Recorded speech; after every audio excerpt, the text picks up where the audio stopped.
kelas kita, mari kita bernyanyi Ertanase Niso.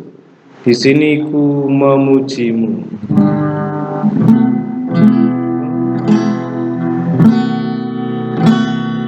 Vostes augis ertes mestizo emum elioxesti scotinia mesestasia gemis esti sugimu melpidakai omorfia irtanase umniso nase proskuniso utos gariga pesesemas esai hote osmu ho parakletosmu selatreose doxologu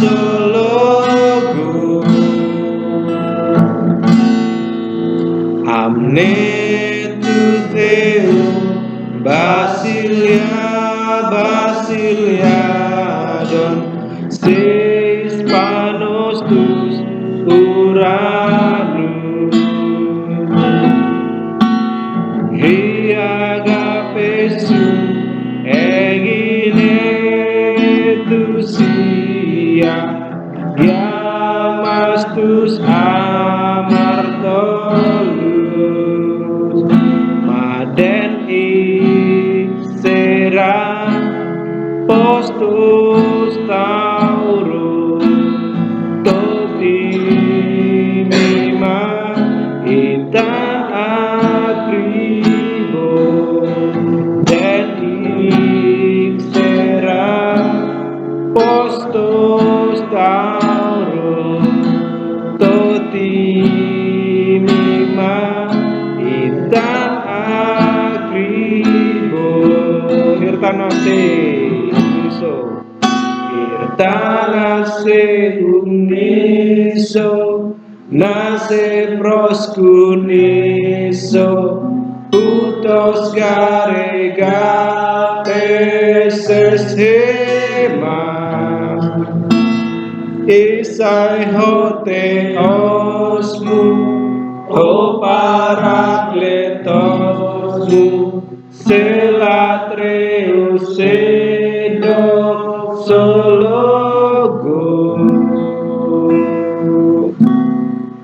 Amin. Oke, jadi ini lagunya bagus ya. Vostes augis irtes meste suimu. Terang dunia turun ke dalam gelap dalam kehidupanmu ya, dalam kehidupanmu, biar mataku melihat kegelapan tadi, biar mataku tidak lagi gelap. Keindahan yang membuatku terkagum, melpidakai homorfia. Nah, ini kita terjemahkan dalam syairnya, ini tidak literal ya, jadi tidak literal tapi diterjemahkan ya sedekat mungkin dengan ini. Terus ertanase uniso nase proskuniso ya, di sini ku muji, di sini ku menyembah karena engkau mengasihiku ya. Utos dari kapeses hemas mengasihi. Esai hoteosmu, engkau adalah Allahku, ho parakletosmu, engkaulah penghiburku, selatreo, aku memuji engkau, sedoxologo, aku menyembah atau memuliakan engkau. Nah itu ya. Mari kita berdoa dengan doa Pater Hemon. Kita ucapkan bersama-sama. Pater Hemon o entois ranvis, agias teto to hunumasu, el teto he basiliasu, ene teto to telemasu, os en urano kai epikes, con arton Hemon ton ibiusion o semin semiron, kai afe semin ta uvelemata Hemon, os kai me sapekamen tois uveletais Hemon, kai me semenkes imas eisbrasmon, ala rusai emas apo tu poneru, Botisu estin he basilia, kai he dunamis, kai he doksa, Yesus Hayat. Amin. Baik, hari ini kita akan melanjutkan pembelajaran kita di dalam pelajaran 27, yaitu salah satu modus yang berbeda dengan modus imperatif, berbeda dengan modus indikatif, tetapi ini disebut sebagai modus subjungtif. Ya, modus subjungtif itu adalah modus yang menjelaskan tindakan yang dipandangnya sebagai kemungkinan atau bisa disebut sebagai kondisional, bersyarat juga bisa ya. Ya, itu tergantung pada syarat atau kondisi tertentu.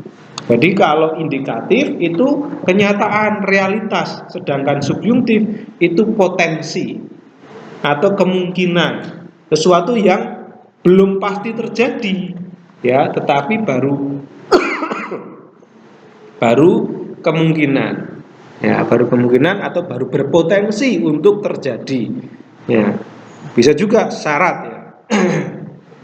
Oke, nah itu pengertian dari perbedaan modus. Beberapa modus yang kita pernah pelajari ya. Ini ada modus indikatif, ada modus subjungtif, modus optatif, dan modus imperatif. Kita sudah mempelajari modus indikatif sebagai realitas. Contoh di sini, anak itu berlari. Ya. Lalu kita juga sudah mempelajari modus imperatif. Larilah. Ya, ini sebagai perintah. Ya. Atau larangan juga bisa kalau ada partikel atau pelarang, ya, kata yang melarang, biasanya seperti itu ya. Nah, sedangkan modus subjungtif adalah sebuah modus yang termasuk dalam kategori potensial. Ada 3 modus yang berkategori potensial atau sesuatu yang masih berpotensi terjadi. Oke, yaitu modus subjungtif, modus optatif, dan modus imperatif. Kita sudah belajar yang ini. Yang imperatif sudah belajar. Larilah itu berarti potensi, karena belum lari, baru disuruh, jadi belum real, belum nyata. Nah itu dia, itu maksudnya. Larilah itu berarti kita sedang menyuruh orang untuk berlari, belum berlari. Kalau anak itu berlari berarti sudah, ya, sudah. Contoh lagi,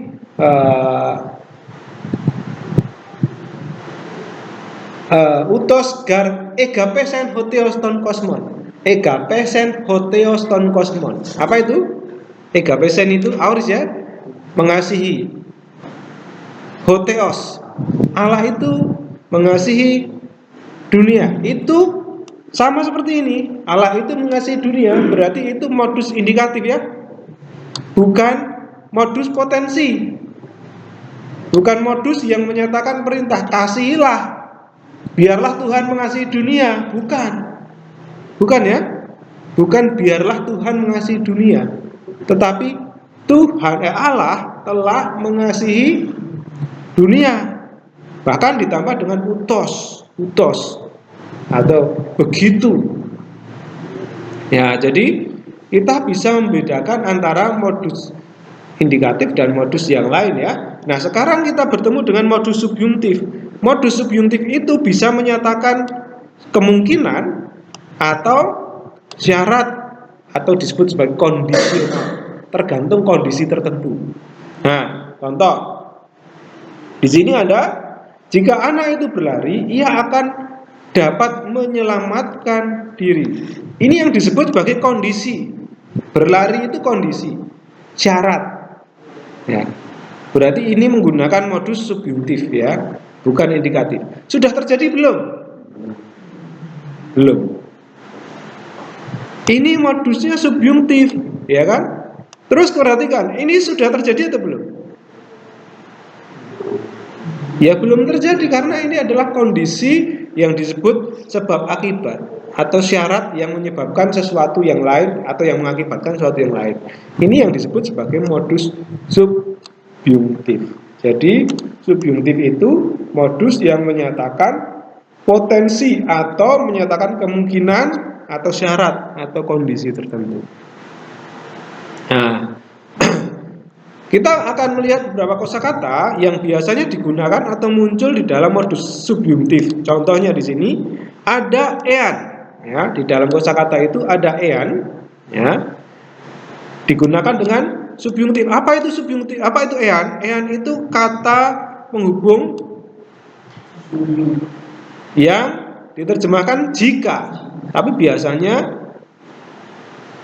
digunakan dengan subjuntif. Ada juga kata jika, tapi tidak digunakan dalam bentuk subjuntif, tetapi dalam indikatif. Apa itu? Ya, Tapi kalau ean, maka biasanya kata di belakangnya bermodus subjuntif. Tandanya itu. Ya, tandanya itu. Nah, ini kita akan lihat. En eipomen hoti koinonian ekomen met autu kai entoskotei peripatomen. Sudometa kaihu poyomen tin aletean. Ya, eipomen, jika kita mengatakan eipomen bahwa koinonian ekomen, bahwa kita memiliki koinonian persekutuan met auto bersama dengan dia, kai, tetapi bisa dalam, bisa edan, bisa tetapi, ya, tetapi di dalam kegelapan kita sedang berjalan atau kita berjalan dalam kegelapan, sudometa, kita ini disebut sebagai sudometa. Kita sedang mendustai diri sendiri, dan poyo menten aletean, kita tidak memiliki atau melakukan kebenaran. Ada ean yang diikuti oleh subjuntif di sini contohnya, ya. Nah, ada juga kata yang biasa menandai munculnya subjuntif, yaitu apa? Hina. Ya, ini hina. Ya, ada ean, ada hina. Kalau saudara berjumpa dengan sebuah kalimat yang diawali dengan ean atau hina di dalamnya, ada kemungkinan besar itu adalah subjuntif. Ya, subjuntif. Itu sebuah pengandaian. Oke. Hina berbeda dengan ean. Kalau hina itu supaya atau agar, ini klausa hasil atau tujuan, ya. Menyatakan klausa hasil atau tujuan di sini, atau tujuan. Kalau hasil itu sehingga, kalau tujuan itu supaya. Sedangkan ean itu menyatakan kondisi. Beberapa kosakata yang baru kita bisa jumpai juga di sini, ya. Ada dikayosune. Tapi ini bukan kata kerja, ya. Ini adalah kata benda, yaitu kebenaran. Dikayosune. Ada kata lain selain dikayosune. Apa itu? Hoti su estin he basilia kaide, sorry. Bukan, ya? Ego emi he aletea kai he apa? Doksa. Ego emi kai Yohanes berapa? Akulah jalan kebenaran dan hidup. Ego emi he odos kai he aletea kai he zoe aletea. Ya, ini selain dia kaiosune, kita punya aletea. Ya, dikayosune itu artinya sama, kebenaran. Ini contohnya, ya. Dalam Roma 3 ayat 21 di sana berbunyi. Nah, mungkin satu orang bisa membaca. Ini sebagai contoh. Dalam bahasa Yunani. Duni de Oris Namoi Dikayosune Theo Pe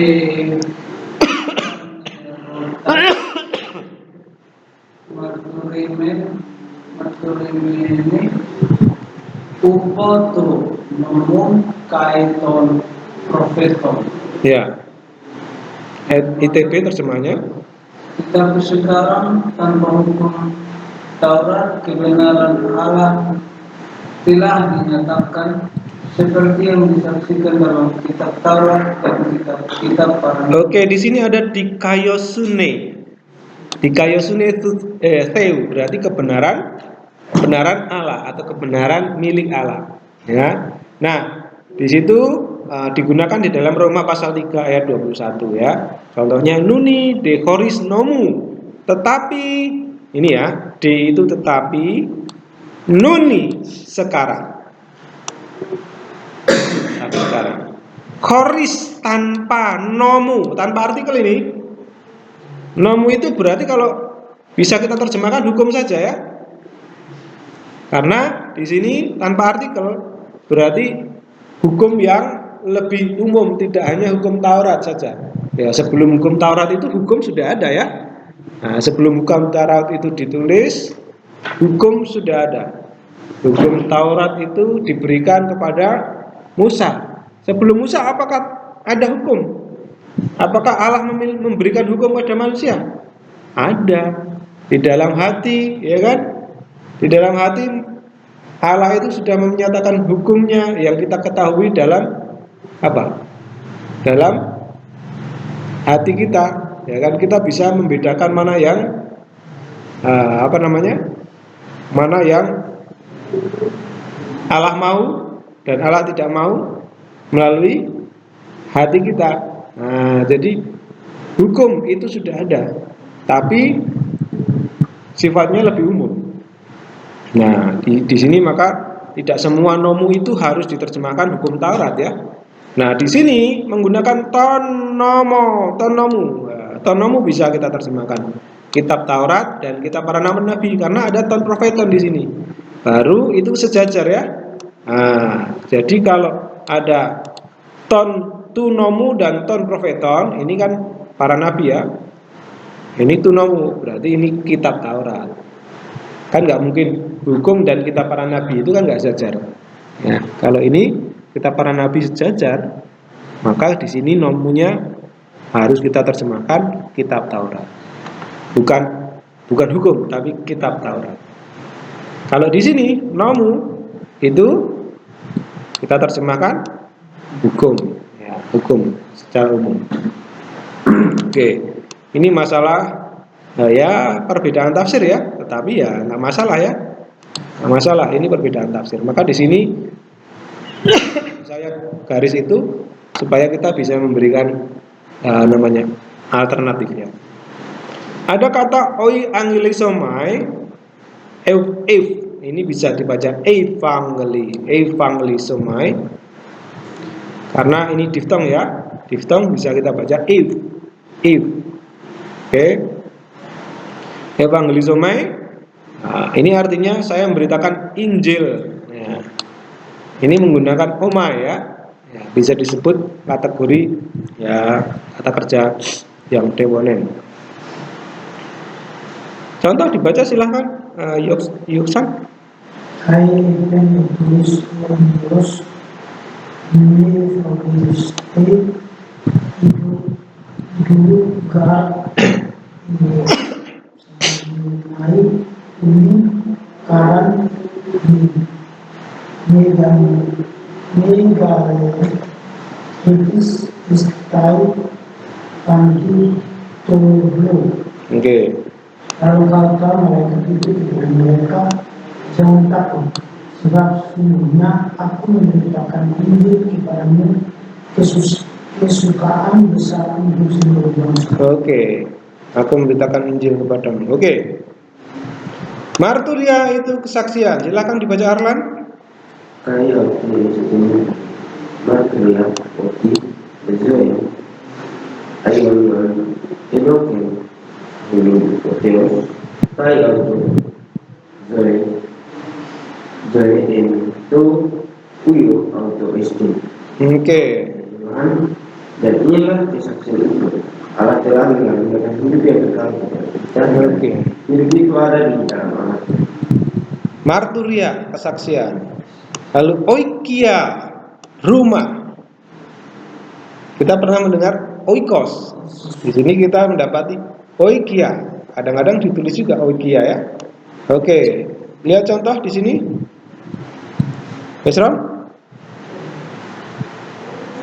Ente ukia tu patrus mengenai online Eisin.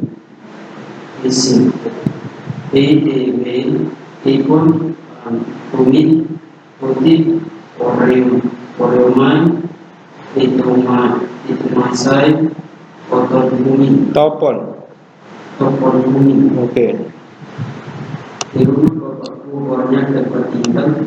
Jika tidak demikian, tentu aku mengatakannya kepadamu. Sebab aku pergi ke situ untuk menyediakan tempat bagimu. Oke, itulah oikia, rumah. Paidion itu anak kecil. Di sini amen lekumin hos anme dexetaten basilean tutheu hos paidion. Ume eiselten auten. Aku berkata kepadamu, sesungguhnya barang siapa tidak menyambut kerajaan seperti seorang anak kecil, hos paidion, seorang anak kecil. Ya. Nah, itu kosakata yang bisa kita nanti hafalkan ya. Kita kembali ke studi gramatik mengenai modus subjuntif tadi. Sekali lagi, modus subjuntif adalah modus yang menyatakan kemungkinan atau syarat kondisi tertentu, maka biasanya ada konjungsi, yaitu ean maupun hina, itu sebagai hasil ya, menyatakan hasil. Nah, lalu apa gunanya modus itu? Kalau kemarin imperatif itu untuk perintah ya, untuk perintah, untuk larangan, ajakan, permisi ya kan. Untuk apa lagi? Untuk permohonan ya. Nah, kalau modus subjuntif itu gunanya untuk himbauan. Seperti imperatif ya. Atau hortatori, himbauan. Ajakan kepada orang pertama jamak. Nah, jadi syaratnya itu subjeknya harus jamak. Kalau subjeknya jamak, bisa jadi itu kita terjemahkan marilah, karena ini himbauan, ya. Nah, ini contoh. Eltomen eston oikon, marilah. Ini karena di sini ada eltomen, ini subjuntif, ya. Jadi kita bisa terjemahkan ini aorist aktif subjuntif, kita singkat AS, ya. Perhatikan di sini saudara, lihat cirinya menggunakan omen. Bedanya apa? Bedanya akhiran omen ini dengan kini aktif indikatif apa? Omega dengan omikron. Kalau kini aktif indikatif menggunakan omikron, ya. Tapi untuk subjuntif omikronnya itu diperpanjang, ya, menggunakan vokal yang panjang, bukan omikron tapi omega. Ini cirinya, ciri dari subjuntif ya. Nanti kita akan pelajari lebih lanjut cirinya. Sekarang penggunaannya dulu. Jadi yang pertama penggunaannya untuk himbauan kalau itu subjeknya orang pertama jamak. Marilah kita. Kalau subjeknya orang pertama tunggal, marilah saya, kan nggak mungkin ya. Atau marilah kalian, atau marilah mereka, nggak mungkin. Tapi pasti orang pertama, marilah kita, gitu ya. Oke, bisa juga larangan seperti imperatif juga ya. Bisa larangan. Nah, kalau menggunakan kala aorist kedua, contoh di sini, me eisenenkes hemas eispirasmon. Nah, di sini ya. Eisenenkes di situ diterjemahkan jangan membawa. Nah, janganlah membawa. Prohibitif. Ada me di sini. Eisenenkes. Ini bentuknya aorist kedua, ya, aorist kedua, dan ada me, jadi ini larangan. Bisa juga pertanyaan. Bisa pertanyaan. Contohnya di sini ti epohumin apa? Di sini ada tambahan yang kalau bahasa Indonesia ya. Apa aku katakan kepada kamu? Gitu ya kalau literalnya, apa aku katakan kepada kalian. Tapi dalam bahasa Indonesia kita harus menambahkan apa yang harus. Nah, di sini ada ti. Ini kalimat pertanyaan. Epo ini subjuntif. Oke. Jawab pertanyaan. Bisa juga menjadi penyangkalan tegas. Nah, kalau ada ume, mustahil. Ini contoh. Ume ekfugosin. Mereka mustahil. U dan me itu tidak ya. U itu tidak, me juga tidak. Jadi sangat mustahil, sangat tidak berarti mustahil. Penyangkalan tegas. Ya, bisa juga permohonan atau permintaan izin. Sama seperti imperatif ya. Sama seperti imperatif. Aves ekbaloton itu karpos ektu oftalmusu keidu hidokos ento oftalmusu. Izinkanlah Aves itu apa?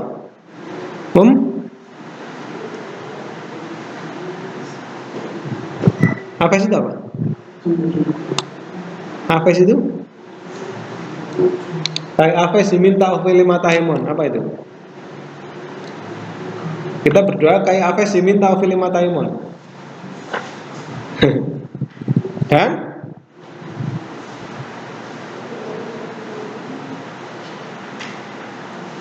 Dan apa?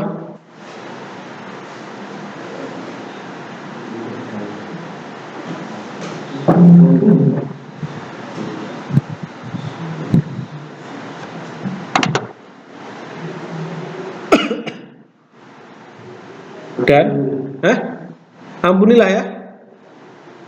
Ampunilah kami akan kesalahan kami. Di sini mana?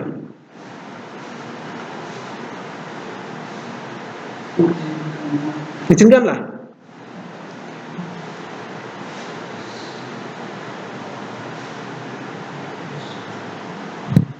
Ekbalu itu apa ekbalu? Membuang ya. Karpos ektul oftalmu. Oftalmu itu apa? Mata. Oftalmusu itu matamu ya. Terus?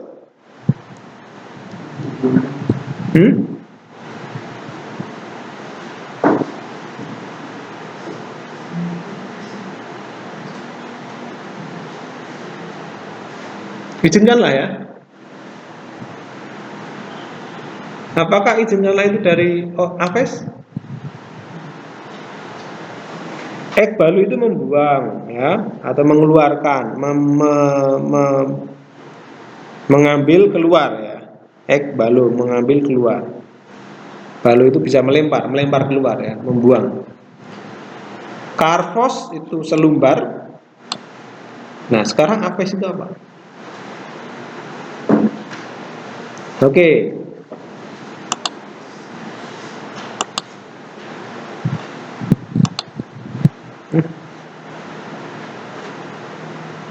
Biasanya kalau ada Aves, nah itu kita bisa menunjukkan bahwa itu adalah permohonan izin atau ya apa namanya, bisa diterjemahkan ampunilah juga ya, bisa izinkanlah, bisa ampunilah. Aves itu terjemahannya banyak, maknanya banyak. Jadi di sini ya, Aves izinkanlah. Nah, yang mana yang apa namanya, yang menunjukkan subjungtif di situ? Aves itu imperatif. Subjungtif yang mana? Ekbalo ya. Ekbalo itu imperatifnya. Oke, kita lihat yang keenam, bisa menyatakan tujuan ya. Tujuan kalau ada klausa hina tadi.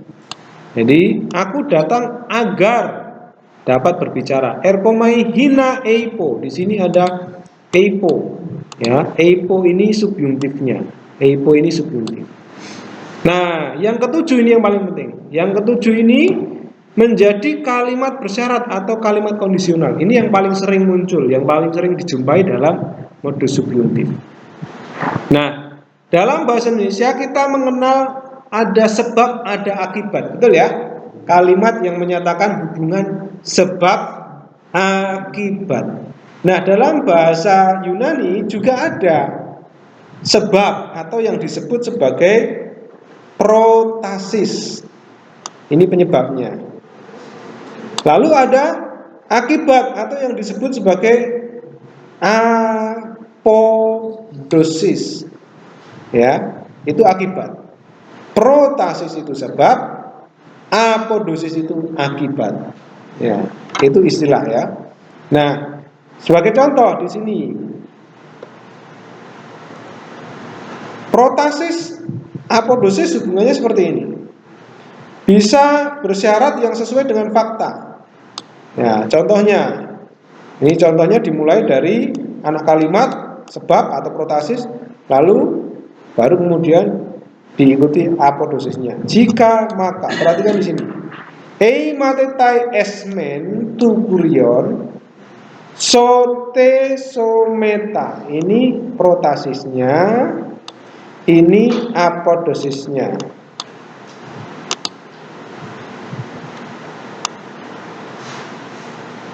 Ya, ini sebabnya, ini akibatnya. Perhatikan, jika kita ini adalah murid-murid Tuhan, maka kita ini, ya ini kalimat bersyarat ya, maka kita akan diselamatkan.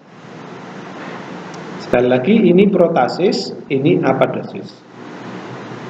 Bisa juga berlawanan dengan fakta. Kalau ini kan tidak berlawanan, ini sesuai fakta. Ya, ini faktanya, ya kita akan selamatkan, faktanya sama. Ya, tapi ini berlawanan dengan fakta. Nah, biasanya ada kata an di dalamnya, di dalam apodosis ini.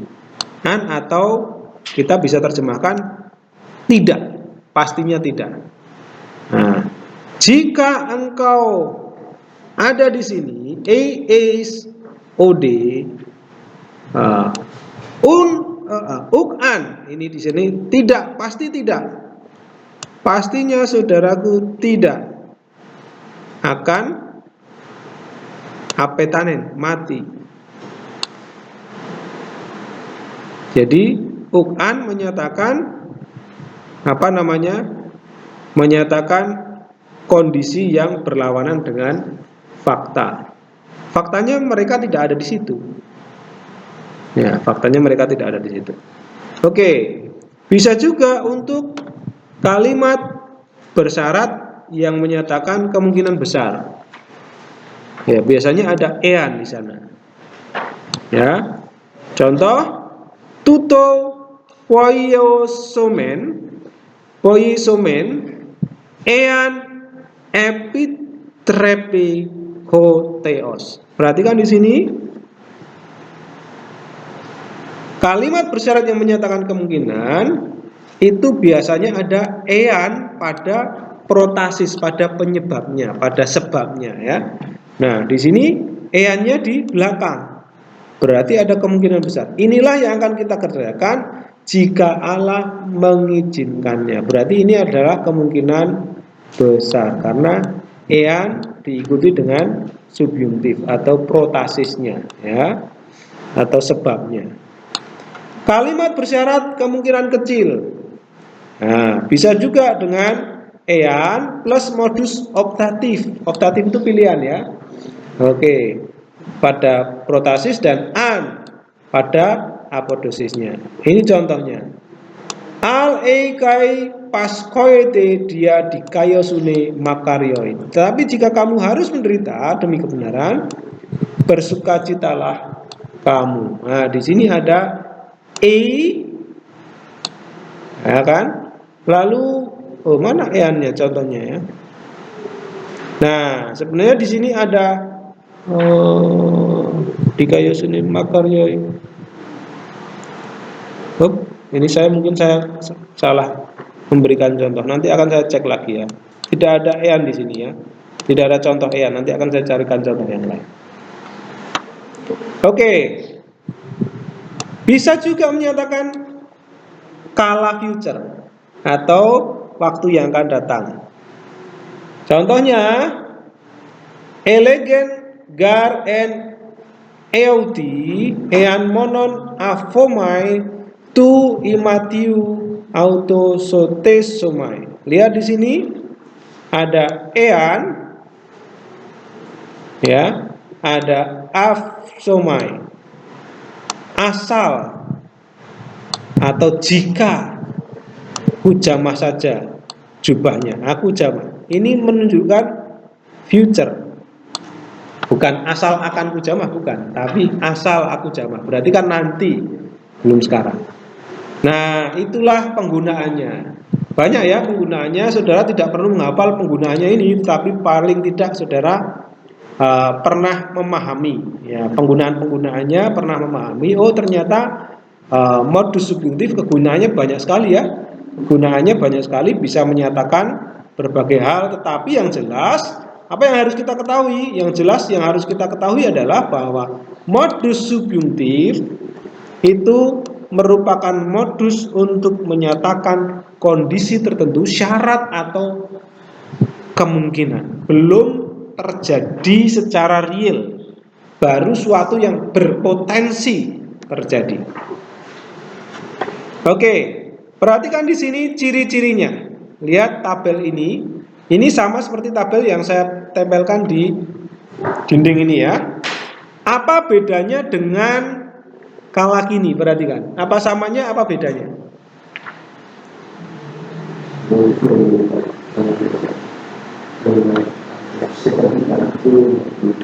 Oke.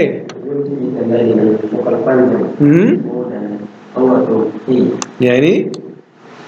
Jadi bedanya di sini ya. Bedanya itu cuma vokal panjang aja. Coba kalau kala kini ini menggunakan omega ya.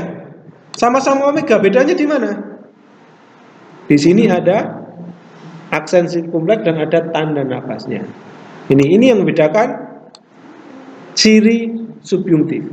Kalau seperti ini kala kini aktif indikatif. Kalau ini subjuntif. Sorry. Subjuntif. Orang kedua tadi is menjadi diperpanjang menjadi s, ada iota subskripnya. E menjadi i, ya, ada iota subskripnya lagi, diperpanjang. Omen menggunakan omikron jadi omega. Et dari epsilon menjadi eta, it. OC menjadi OC, diperpanjang saja. Subjuntif itu hanya memperpanjang indikatif, itu saja sebenarnya. Cirinya hampir sama. Omai jadi omai, omega jadi omikron, omikron jadi omega. Ya, itu eta biasa, tapi bedanya dengan subjuntif apa? Ada iota subskripnya di sini. Kalau ini tidak ada, kala kini tidak ada, tapi modus indikatif tidak ada iota subskrip, di sini ada iota subskripnya. Etai ini menggunakan epsilon jadi itai. Ometa menggunakan omikron jadi omega.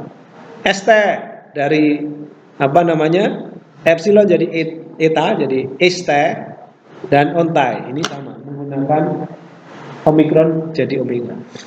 Jadi hanya bukan hafalan baru ya, ini hafalan lama yang hanya diperpanjang vokalnya. Kalau saudara hafal vokal panjang pendek tahu ini.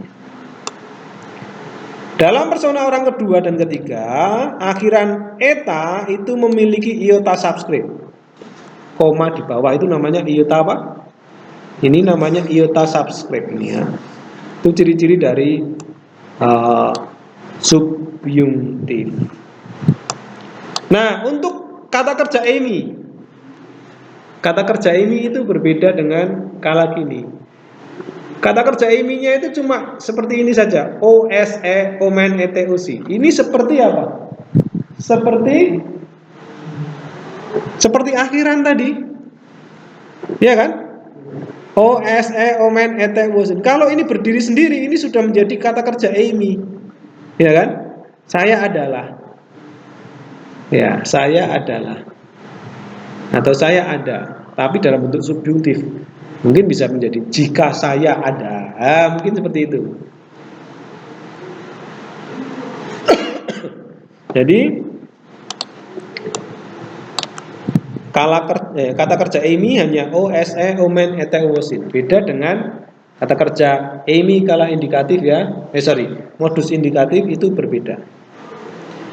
Oke, ini contoh. Contoh modus subjuntif yang menjelaskan tujuan. Contohnya erketai hina blepe. Lihat di sini ada blepe. Ciri subjuntifnya yang mana? Ada eta dengan iota subscript. Dia datang, erketai ini sama. Ini kata kerja biasa ya, kata kerja indikatif. Dia datang berarti sudah datang ya? Sudah atau belum? Erketai? Sudah. Atau dia benar-benar datang, bukan kemungkinan. Tapi ada hina, ini menyatakan tujuan supaya ia dapat melihatnya. Sudah melihat belum? Ya masih potensi ya. Ya masih potensi. Jadi yang ini subjuntif, yang ini indikatif. Contoh lagi, tautal legomen hina amar tanosi. Ya, di sini ada osi ya, akhiran osi tadi. Nah, orang ke nah ini ya. Ini harusnya ada begini ya. Amartanosi. Hal itu kami katakan atau hal ini kami katakan hina supaya ada hina ini ciri-cirinya tadi ya. Amartanosi, mereka tidak berdosa. Berarti tujuannya ya. Sudah terjadi belum? Ini harapan, baru harapan. Atau tujuan ya, baru tujuan. Oke, itu ciri-ciri dari subjuntif. Saudara bisa lihat contoh di dalam kalimat kondisional di bawah ini. Silahkan dibaca dulu. Oke, di dalam ayat 6 ini saya kutip dari satu kitab ya. Di dalam ayat 6 ini sebagai contoh kalimat kondisional, kalimat yang tergantung kondisi tertentu. Nah, di sini ada kata ean, ya, berarti kemungkinan besar ada modus subjuntif. Apakah saudara melihat ciri subjuntif di sana? Ya. Apa ini? Eipomen, ini ciri-ciri subjuntif. Bagaimana dengan ekomen? Ini subjuntif atau bukan? Ini indikatif, ini subjuntif. Lihat bedanya, ekomen menggunakan omikron, subjuntif eipomen menggunakan omega. Berarti jika kita berkata, kita sudah berkata belum? Belum. Atau kita hanya pengandaian saja. Itu subjuntif namanya. Tapi di sini kita memiliki persekutuan dengan dia. Ekomen, kita memiliki persekutuan. Ini kenyataan, kita memiliki persekutuan. Tapi berkatanya itu kondisi. Kalau memilikinya kenyataannya, jadi itu adalah disebut sebagai apa tadi? Protasis. Bukan protasis. Ini kondisi, kondisional, syarat ya, bukan sebab ya. Bukan sebab. Tetapi kita berjalan dalam kegelapan, peripatomen. Lihat di sini, subjuntif atau indikatif? Ini subjuntif. Sudometa. Lihat di sini, sudometa menggunakan akhiran indikatif. Poiumen.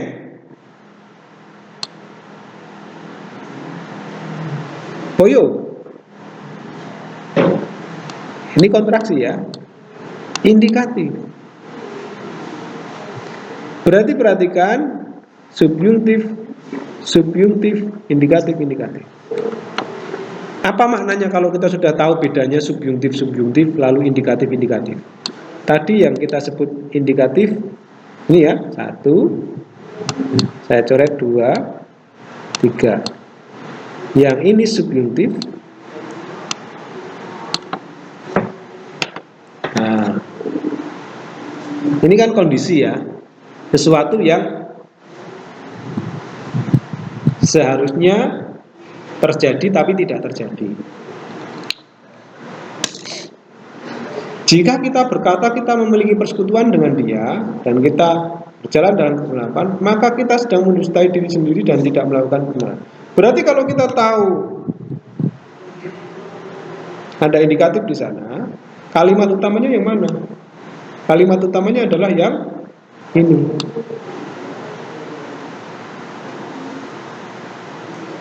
Ini kenapa bukan kalimat utama? Karena ada hoti di sini. Ini kutipan tidak langsung.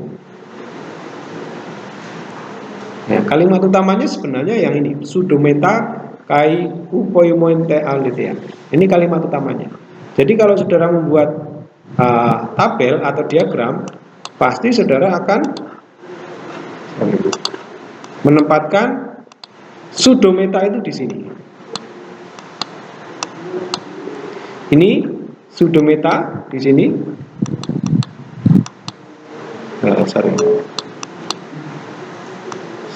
Pseudometa. Susah pakai ini ya. Yang kedua, kei upoiomenten alethean. Berarti ada dua kata kerja utama. Jadi apa? Poiu moment di sini. Lalu digabung. Subjeknya digabung. Siapa itu? Kita, karena sama-sama ometa, omen. Orang keberapa? Ometa dan omen ya. Orang pertama. Yang satu itu menggunakan primer, yang satu menggunakan yang satu menggunakan aktif, yang satu menggunakan medial. Ya, sudomai medial ya. Tapi sekalipun medial, tapi ini adalah kata kerja deponen ya. Jadi maknanya tetap aktif ya. Atau bisa juga ini medial diri sendiri. Nah, kita mendustai diri sendiri, bukan mendustai orang lain. Nah, pertanyaannya, kapan kita mendustai diri sendiri dan kapan kita tidak melakukan? Kondisinya apa? Kita disebut sebagai orang yang mendustai diri sendiri. Kondisinya apa?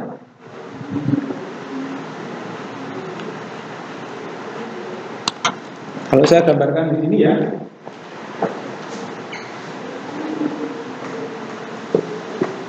kita sedang mendustai diri sendiri dan kita sedang tidak melakukan kebenaran. Wah, tidak melakukan kebenaran. Wih, kamu tidak melakukan kebenaran loh. Kapan itu? Atau pada saat apa? Pada saat kondisi seperti apa? Kita disebut sebagai tidak melakukan kebenaran.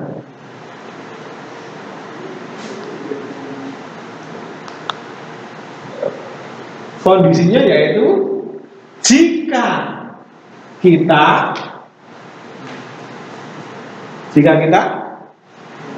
berkata. Nah, kita mau lihat bagaimana membuat modus subjuntif. Subjuntif itu adalah apa tadi, protasis atau apodosis? Jika ada yang atau jika ada jika, bisa disebut protasis ya, atau jika. Kalau itu hubungannya sepakat kita. Tapi kalau di sini itu kondisional, maka kita harus membuat sebuah diagram yang ini saya buat ini satu kita. Diagram yang menyatakan itu adalah kondisi tertentu. Kalau kata kerja menerangkan kata kerja, berarti dia harus ada di bawah kata kerja ya. Karena ini dua-duanya menjadi satu dengan satu subjek kita, maka harusnya kita ambil di sini. Garisnya mirip. Iya, tulis di sini. Ya, garisnya mirip karena ini subjuntif. Jadi ini bentuk subjuntif kondisi. Gunakan ya, miring seperti ini. Ya. Baru kemudian ada a comment. A comment. Nah, kita lihat di situ a comment menggunakan aorist aktif subjuntif. Ya, subjuntif ya. Ini ciri-cirinya. Lalu ada indikatif loh. Indikatifnya di mana? Ada indikatif lagi. Apakah di sini? Enggak. Karena di situ ada hoti. Ya. Hoti itu kalimat tidak langsung ya. Berkata apa? Berkata titik-titik, lalu di sini itu kutipan tidak langsung. Hoti. Hoti apa? Ekomen. Ekomen. Ada preposisi, met, auto. Jadi kita disebut sebagai orang yang mendustai diri sendiri dan orang yang tidak melakukan kebenaran kapan? Ketika kita berkata, berkata apa? Apakah setiap kali kita berkata-kata? Ketika kita berkata, kita memiliki berkata apa? Kita memiliki persekutuan, koinonia ya. Nah, di sini koinonia, memiliki persekutuan dengan dia, met out. Oke. Capek ya, duduk. Atau mungkin kita ngantuk. Mungkin kita besok coba untuk berdiri aja ya, supaya lebih fresh dan lebih sehat. Setuju gak? Lama kelas kita berdiri. Ya, boleh ya, berdiri. Oke. Jadi disitulah letak hubungannya. Kita itu disebut mendustai diri sendiri dan tidak melakukan kebenaran kapan? Kondisi apa? Ketika kita mengaku atau berkata kita memiliki persekutuan dengan dia, tetapi ente skotia peripatomen. Kita berkata, lalu di sini ada dua. Oh, berarti kita cabangkan ya. Kita cabangkan ini. Satu di sini, satu di sini, ada kai di sini. Tetapi kita peripatomen. Ya, peripatomen itu berjalan. Kita ngomongnya A, tapi tindakannya B. Nah itu loh. Maka kita disebut sebagai pseudometa. Dan apa? Pseudometa dan apa? Upoyomentin aletheia. Tidak melakukan kebenaran. Jadi tidak harus melakukan tindakan kriminal ya, tidak melakukan kebenaran itu. Jangan pikir, karena kamu tidak pernah melakukan kejahatan, tidak pernah mencuri, tidak pernah menyakiti orang lain, merampok, membunuh, lalu kemudian mengatakan, berarti saya hidup dalam kebenaran. Tunggu dulu. Kita itu disebut tidak melakukan kebenaran kapan? Ketika kita ngomong kita itu punya persekutuan dengan dia, tetapi kita berjalan di dalam berjalan di dalam kekuatan, hidup dalam kekuatan. Itu kita disebut sebagai pseudometa. Menipu, tapi bukan menipu Tuhan. Menipu siapa? Maka menggunakan media. Menipu diri sendiri. Ya oke. Itu contohnya. Oke, kita lihat lagi contoh yang kedua, silakan dibaca. Yusak silakan dibaca nih. Perdendo poti peripatomen os fotos estimento koinonian, ekomen mer alenon kaito ema Yesu to uyo auto katarise emas apo proses amartias. Oke. Nah, tetapi jika kita sedang terus berjalan hidup dalam terang sama seperti dia ada dalam terang, maka kita sedang terus Sedang atau terus ya, karena ini kini ya. kita sedang memiliki persekutuan Dengan atau bersama bersama yang lain dan antara Yesus anaknya terus menunjukkan kita dari sebuah. Nah ini terjemahan literalnya ya. Oke. Peripatomen ini subjuntif, ada ean ciri-cirinya. Ini kondisi ya. Kalimat utamanya berarti yang mana? Bukan yang di depan. Kalimat utamanya yang mana? Kita sedang memiliki persekutuan dengan yang lain. Ini yang disebut kalimat utamanya. Kata kerja utamanya kita memiliki persekutuan. Kondisinya mana? Atau kalimat kondisionalnya mana? Persyaratannya mana?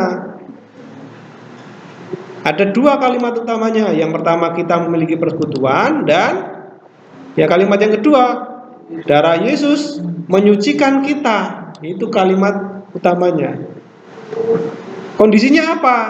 Kondisinya jika kita terus hidup dalam terang. Nah ini dia. Kalimat utamanya ini. Kalimat utamanya yang bawah. Jadi kalau buat diagram pasti yang atas itu adalah, yang bagian utamanya adalah apa? Ya seperti ini ya. Oh saya salah. Nah, bisa jadi. Oke, saya akan bukakan lagi nanti di belum baca. Oke, kita lihat contoh lagi di sini. Ean eipomen hoti amartian uk ekomen eutus planomen kai he aletheia uk estin en emi. Lihat di sini, ini penting sekali. Ini ayat ini penting sekali. Kalimat utamanya yang mana? Kalimat utamanya bukan ekomen. Planomen. Planomen.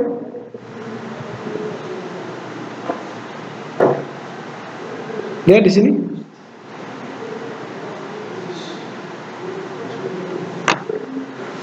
Ekomen itu memang indikatif, tapi ada hoti, ini kutipan tidak langsung ya. Berarti kalimat utamanya yang mana? Kata kerja utamanya justru yang ini. Planomen eutos. Dan estin. Nah ini dia. Jadi kita menyesatkan planomen diri kita sendiri. Ya. Dan kebenaran tidak ada dalam kita. Wah, kapan itu? Atau kondisinya apa? Kita disebut menyesatkan diri sendiri. Kondisinya jika kita berkata bahwa kita tidak memiliki dosa. Ternyata kita itu sesat. Menyesatkan diri sendiri kalau kita itu berkata kita tidak memiliki dosa. Kadang ada orang yang bangga ya. Bangga dengan kesuciannya. Saya orang yang paling suci, saya orang yang paling kudus, saya orang yang paling benar. Tapi disebut orang yang seperti itu sedang apa? Sedang menyesatkan diri sendiri. Bahkan kebenaran tidak ada dalam kita. Yang menyesatkan diri sendiri itu bukan orang yang kumpul-kumpul dengan para pemabuk, para peminum, bukan. Wah, dia sedang menyesatkan diri sendiri. Kenapa? Dia nongkrong tuh dengan anak-anak nakal. Bukan, nggak usah jauh-jauh. Yang menyesatkan diri sendiri itu adalah orang yang mengatakan apa? Bahwa kita tidak memiliki dosa. Jadi saudara mau menyesatkan diri sendiri atau tidak? Saudara mau menyesatkan diri sendiri atau tidak? Tidak. Maka saudara perlu mengatakan, saya adalah orang berdosa. Kalau saudara tidak mau menyesatkan diri sendiri. Bukan, saya senang melakukan dosa. Bukan ya. Jangan terbalik. Loh, kok bilang saya senang melakukan dosa? Iya Pak, karena saya nggak mau menyesatkan diri sendiri. Wah, itu makin tersesat itu.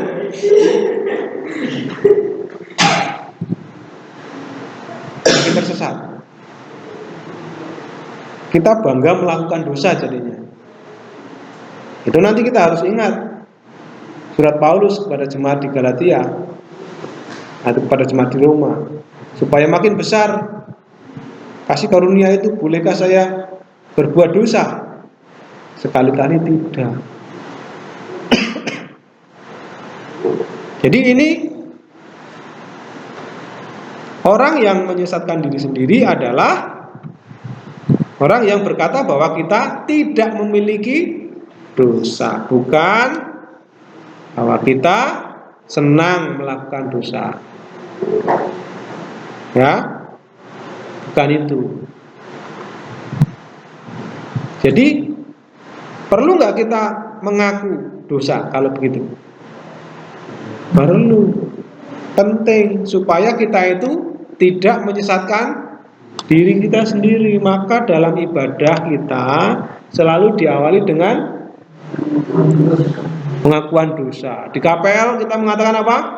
Sebagai orang-orang yang berdosa, kami mengaku bahwa kami ini telah berbuat dosa terhadap Engkau dengan pikiran, perkataan, dan perbuatan. Itu adalah salah satu cara kita mengatakan bahwa kita itu memiliki dosa. Kita mengakui dosa kita. Supaya apa? Ya, supaya kita itu tidak menyesatkan diri sendiri. Itu tadi. Karena kalau kita berkata kita tidak memiliki dosa, kita disebut menyesatkan diri sendiri. Bahkan kebenaran tidak ada dalam kita.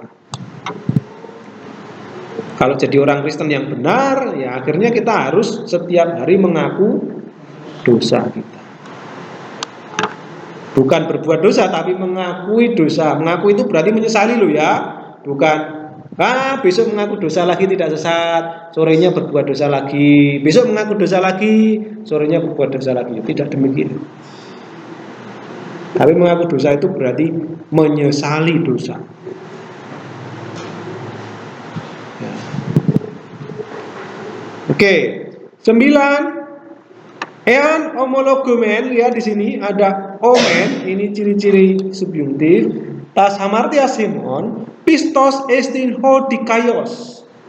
Hina avehemin tas hamartias katarise mas apo pases adigias. Lihat di sini, ini bagus sekali. Ini ayat dari 1 Yohanes ini. Ean, jika, ini ciri-ciri pendahulu subjuntif ya. Kalau ada ean itu subjuntif. Jika kita homologumen, bukan berkata lagi, kalau tadi itu berkata ya. Kita mengaku kita memiliki dosa, ekomen, hamartian. Berarti kita mengatakan ya. Kalau ini tadi apa nih? Nah, kalau di sini sudah menggunakan homologumen, mengaku, bukan berkata lagi tapi homologumen, mengakui. Jika kita mengakui dosa kita, apa yang terjadi? Pistos estin kai dikaios. Estin itu apa?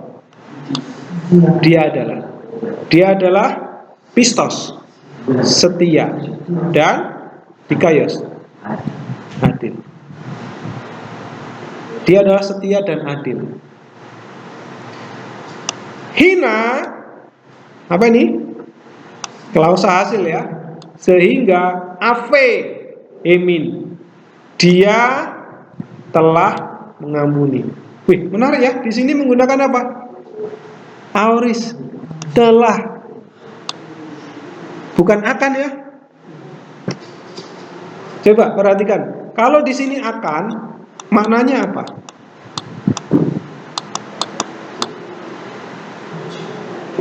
Jika kita mengaku dosa, ia telah mengampuni dosa. Loh, kok harusnya apa? Jika kita mengaku dosa, ia akan kan? Harusnya begitu ya? Betul nggak? Jika kamu belajar, kamu akan pintar. Bukan jika kamu belajar, kamu telah pintar. Ya enggak? Tapi di sini, jika kita mengaku dosa, ia telah mengampuni. Loh, apa maksudnya? Apakah pengampunan ini hasil dari mengaku dosa? Tidak. Terus hasil apa? Ini teologi kebenaran ini dibangun dari teks ini. Kalau ini hasilnya ini nggak cocok. Jika kita mengaku dosa, ia telah mengampuni dosa, cocok nggak? Nggak cocok. Harusnya di sini akan. Kalau itu hasil dari mengaku dosa kan? Jika ia mengaku dosa, jika kita mengaku dosa kita, ia akan mengampuni dosa kita. Harusnya begitu ya. Terus kalau ini bukan hasilnya mengaku dosa, mengampuni ini hasil apa? Hasil dari iya, ini dia.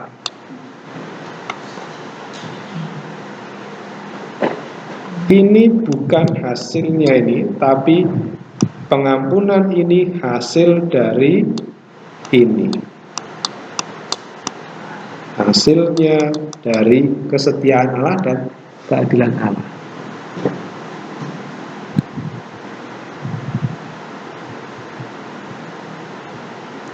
Jadi faktanya yang mana? Fakta atau kata kerja utamanya yang mana? Telah mengampuni dosa, ini hasil ya. Ini klausa hasil. Ini syarat atau kondisi, bukan syarat ya, kondisi. Kata kerja utamanya yang mana dalam kalimat ini? Iya, ini kata kerja utamanya. Ini fakta, ini indikatif. Dia setia dan adil. Hasilnya apa?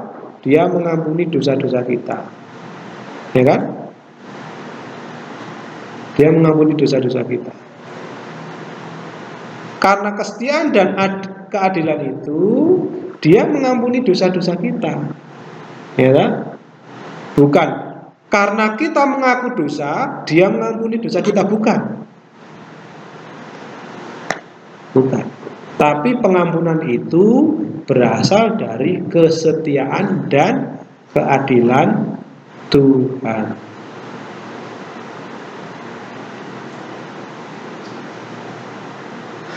Ini menarik ya. Jadi hasil dari kesetiaan itu dia mengampuni dosa kita dan dia telah menyucikan kita dari semua kejahatan dan ketidakadilan. Ya, ini dia. Ini bukan syarat untuk sebuah pengampunan, bukan. Tapi ini pengampunan ini adalah hasil dari kesetiaan dan keadilan Allah. Lah, terus pertanyaannya, lalu pentingnya pengakuan dosa apa, Pak? Pentingnya pengakuan dosa apa? Kalau ini bukan syarat. Mengaku dosa itu kan tidak menghasilkan pengampunan. Tapi yang menghasilkan pengampunan adalah dia adalah setia dan adil ini. Ini hasilnya ini. Lalu apa pentingnya ini?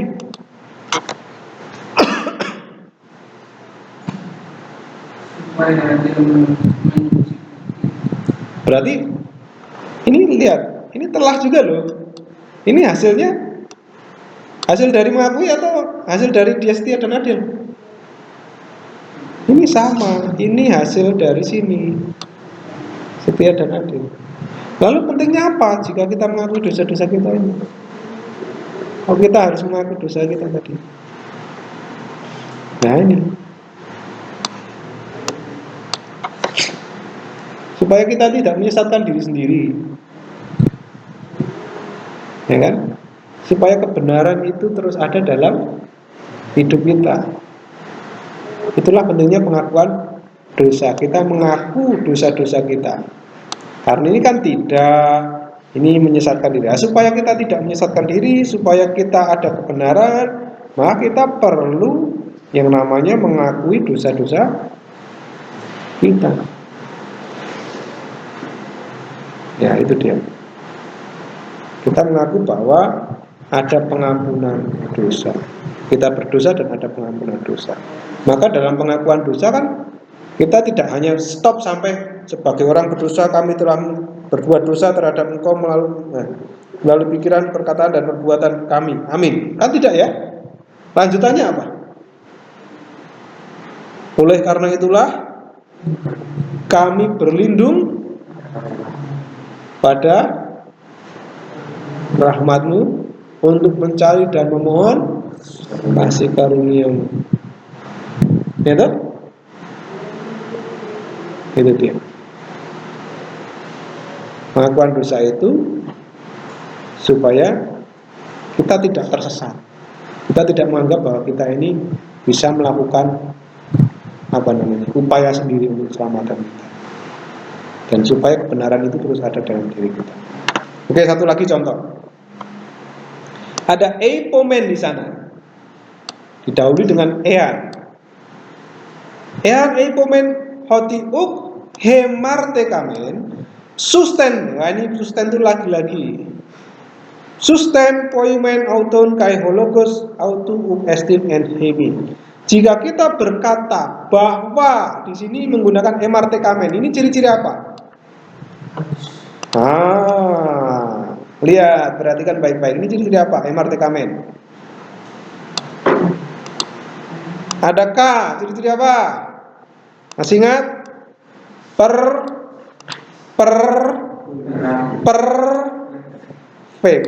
Nah, ciri-ciri perfect. Perfect itu berarti apa? Masih ingat? Kejadian yang telah sepenuhnya selesai dan akibat dari tindakan itu masih berlangsung hingga kira-kira begitu ya. Nah, maka di sini saya beri tanda kurung. Dari sejak dulu sampai sekarang kira-kira begitu ya. Jika kita berkata ean eipomen hoti uk bahwa kita tidak, atau dari sejak dulu sampai sekarang tidak berbuat dosa. Atau tidak pernah berbuat dosa. Kira-kira begitu ya.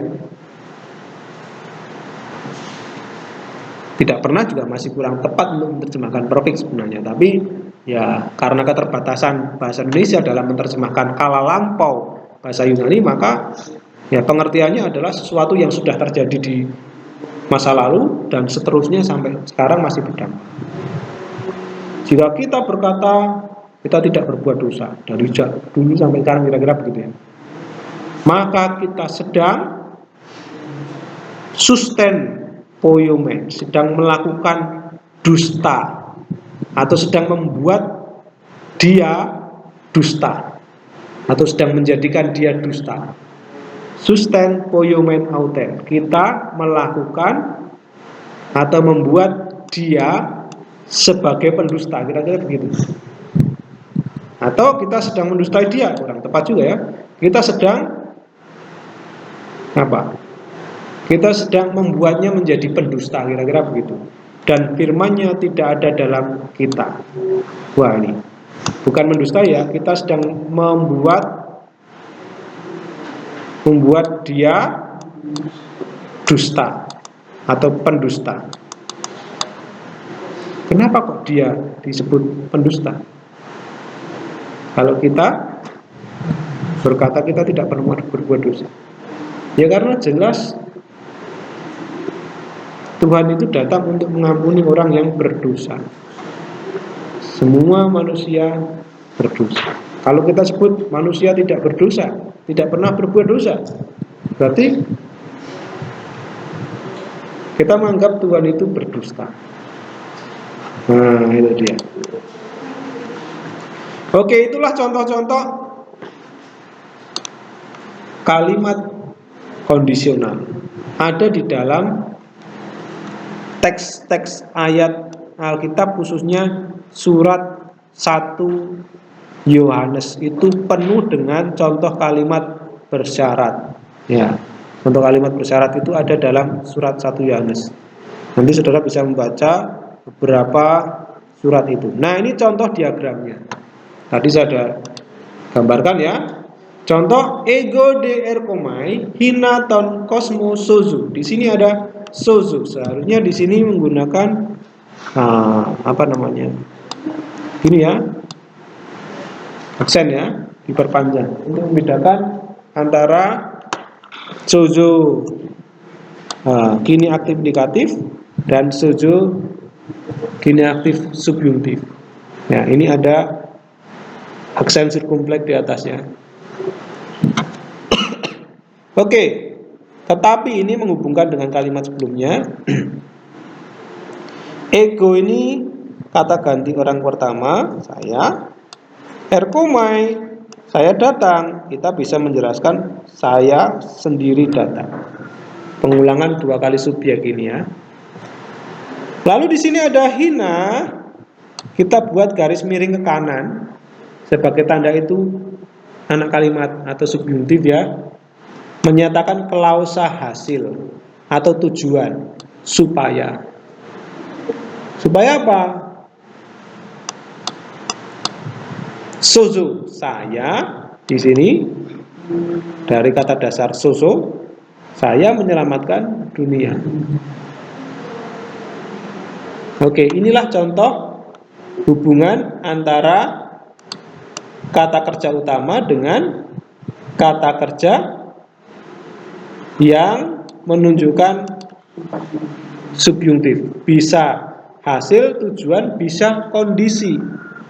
Jadi nanti saudara akan melihat mana kalimat utamanya dulu. Belum tentu yang di depan itu kalimat utama. Kalau di sini kebetulan yang di depan kalimat utama, karena di belakang ini klausa tujuan.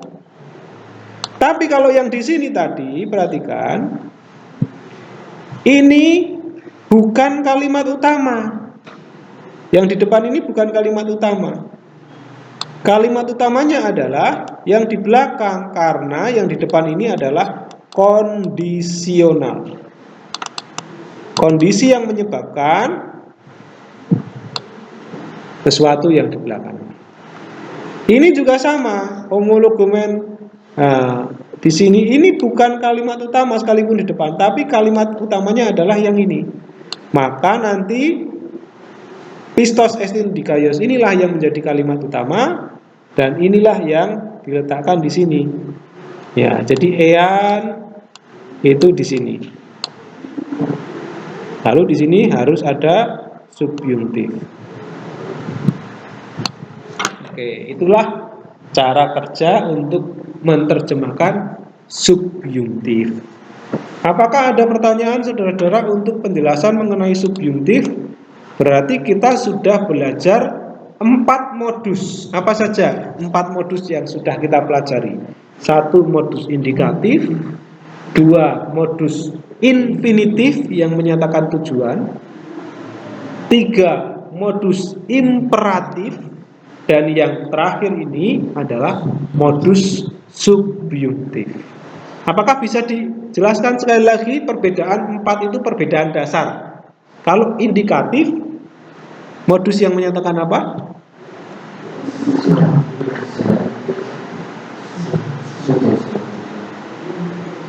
Modus yang menyatakan kenyataan, realitas. Kalau masalah sedang, akan, telah itu bukan masalah modus. Itu masalah kala, tensis. Ya. Karena indikatif bisa terjemahkan Telah kalau itu skalanya auri, skalanya imperfect, telah bisa, bukan masalah sedang. Sekali lagi, apa bedanya indikatif, subjuntif, infinitif, dan imperatif? Kalau indikatif, realitas. Kalau imperatif,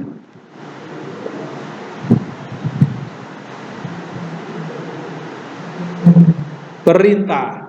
Kalau infinitif,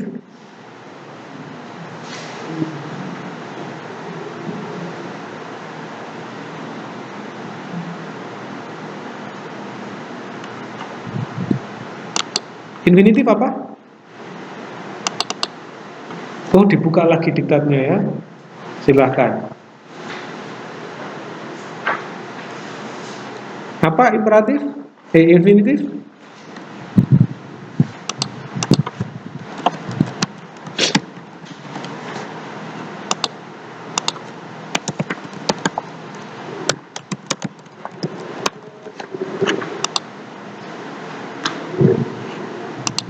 Infinitif modus apa? Yang menyatakan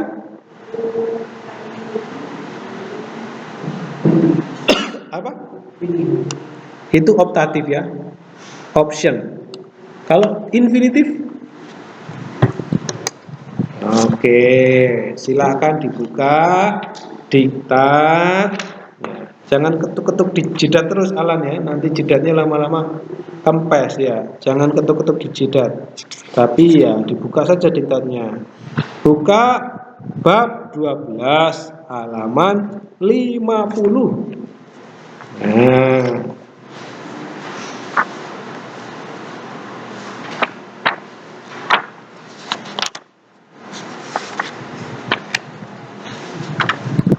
buka halaman 50. Di situ ada infinitif. Nah, apa itu infinitif? Modus yang menyatakan apa?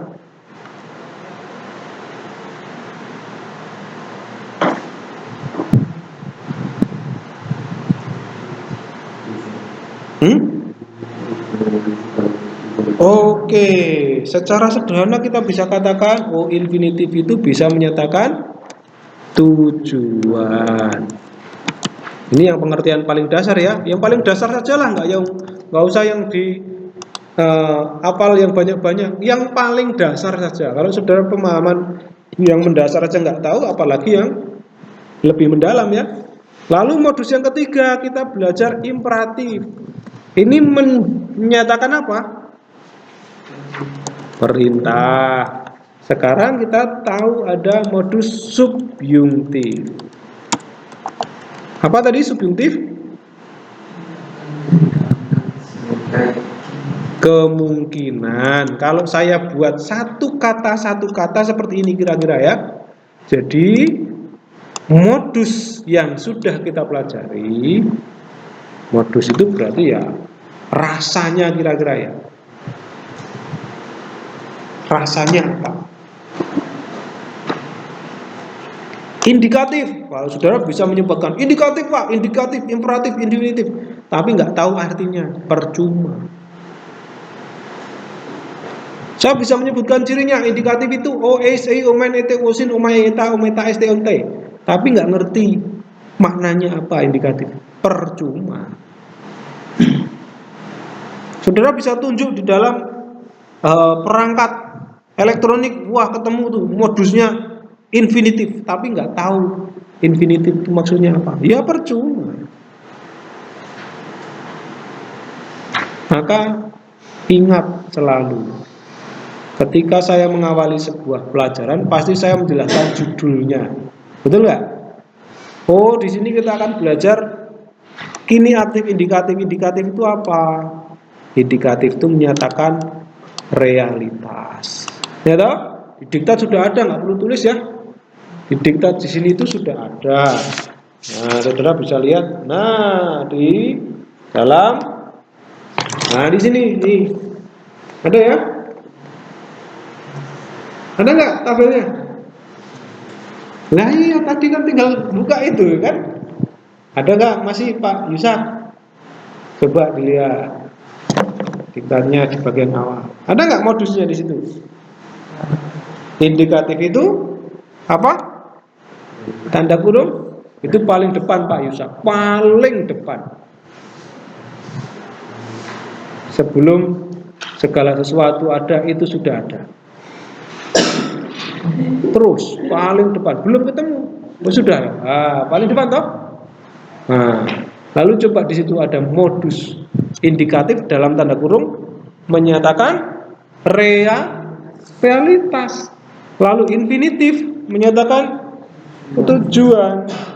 Lalu imperatif bisa menyatakan perintah dan lain-lain. Memang banyak imperatif. Subjungtif potensi atau kemungkinan. Nah, itu dia.